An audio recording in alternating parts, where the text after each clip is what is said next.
So today we got a quick video. This video is gonna be about my property. I'm gonna give you guys a few details about a few things that's going on as far as like number wise, so you guys kind of understand what this video is about. So this video is gonna be mainly about Airbnb versus renting. So obviously my property is in construction right now. So I have a lot of options to really think about what I wanna do with this property. Obviously, of course, because it's an FHA loan, I have to live in the property for at least 1 year.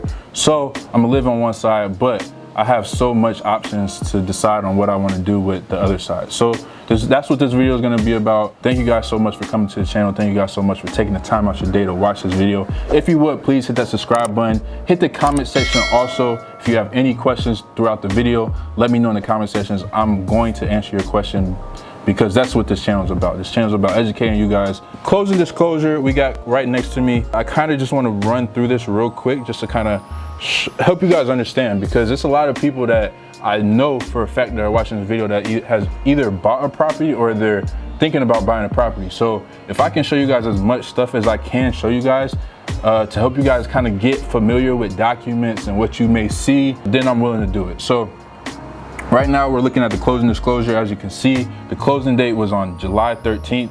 The date that this closing disclosure was actually issued was on July 9th. Other stuff kind of blurred out. I don't want you guys to know, like the property address and a few other things. But you see the sale price, $153.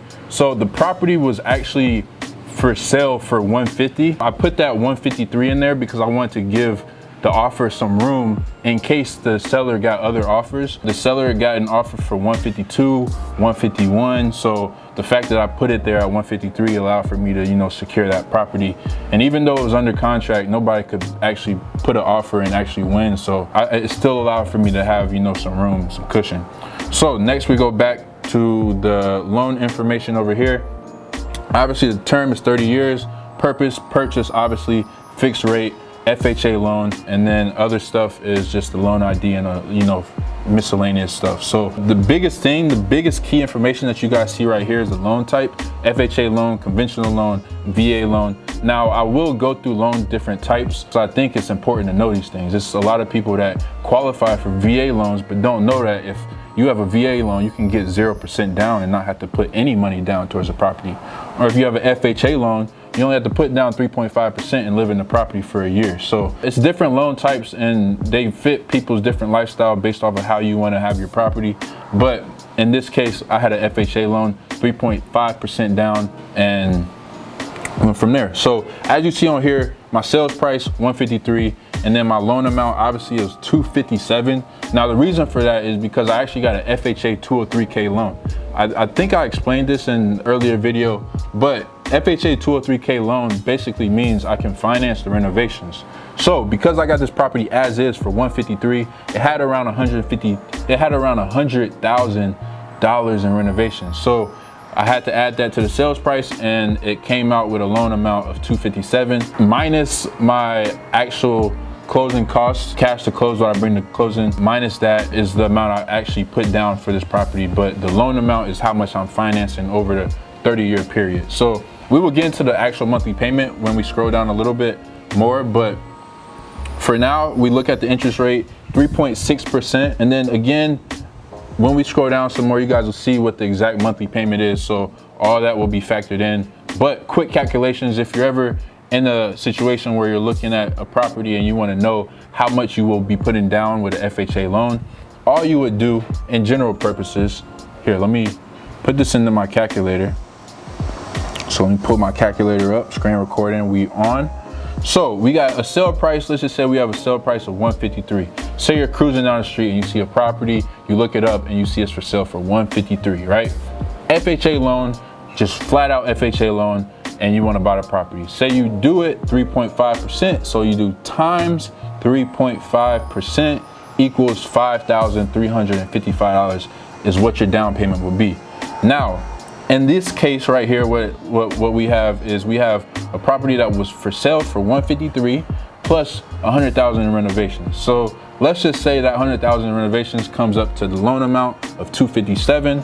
So we do $257,058 times 3.5%. equals $8,000, right? So that 3.5% is what the down payment is for an FHA loan, but still we got to calculate in the interest rate. So we take the interest rate. So let's just say we have $9,000 roughly $9,000. 257,058 times 3.6%. That's my interest rate. Plus, let's just say 9,000 roughly is $18,000. Now, you guys are about to understand this because it makes so much sense, right? So $18,000 is what my down payment would have to be at closing, right? So let's scroll down some. Now, obviously you see like my monthly principal interest is $1,100. That goes up as we scroll down. So let's go all the way to the bottom of the page because we're at this point right now. $18,000 with the cash to close. Now, you remember when I showed you guys the 153 at the top? So with that 153 at the top, the seller was actually able to pay $3,000 down on closing, right? So because that 153 was kind of factored in there, if we was to add 3,000 to 18,000, it would come out to 21,000. So let's just add 3,000 for the sake of this video. 3,000. I messed that up totally. I like really messed that up, and I don't even know how to go to history. So let's just do 18,000 plus 3,000, and that gives us 21,000, roughly whatever this would be. So that's what that is. Just a quick rundown of how this all happened was the rundown of, you know, how I just showed you guys. So it made sense. All right, so let's get into the like actual information of what this video is kind of about. So when we look at this, right, we see the monthly estimated payment is $1,700. Now that's very accurate information, and because of that price, it's because of my monthly principal and interest payment over a 30-year period is $1,100.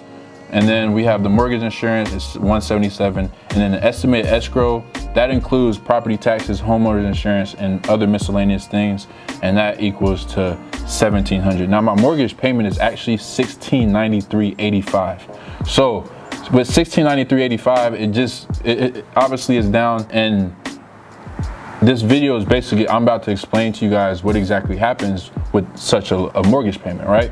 So because my property is a duplex, it allows for me to utilize both spaces to however I want to utilize it.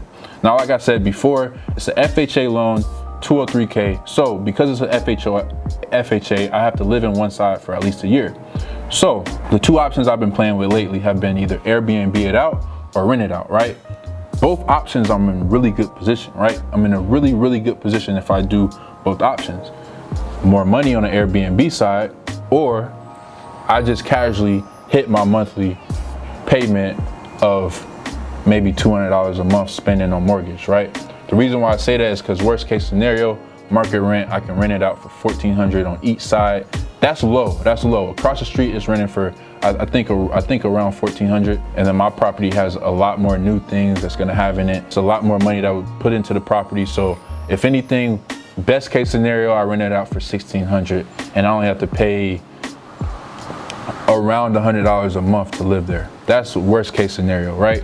Best case scenario, I make the other side an Airbnb and I make $1,700 in 15 days off of Airbnb, make another $1,700 in the next 15 days, and boom, I'm in the best position I could be in. So obviously that was just the quickest way I could explain it. Didn't really mean to explain it that quick, but yeah. So my two options are Airbnb, or I can rent it out and still make my money. If I want to rent it out, I'm on the safe side, but also I'm playing with more deterioration to my property. It's a brand new property. It's going to be brand new renovated. So if I put a person and rent it out on one side and they have a family or they have kids or whatever they may have, it's more of a likely chance that they'll ruin the property over time quicker than what it would be if it was just an Airbnb.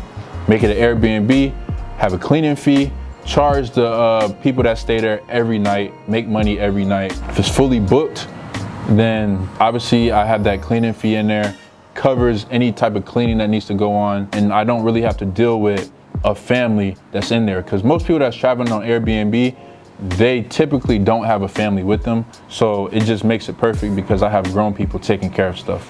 And if they do mess something up, I'm able through Airbnb to charge them for those damages. So I just like the setup for Airbnb because it just gives me more money and more freedom to do whatever I want to do. Worst case scenario, like I said, I just rent it out and somebody lives there. This is my first time doing a video like this. Thank you so much for coming to this channel, watching this video.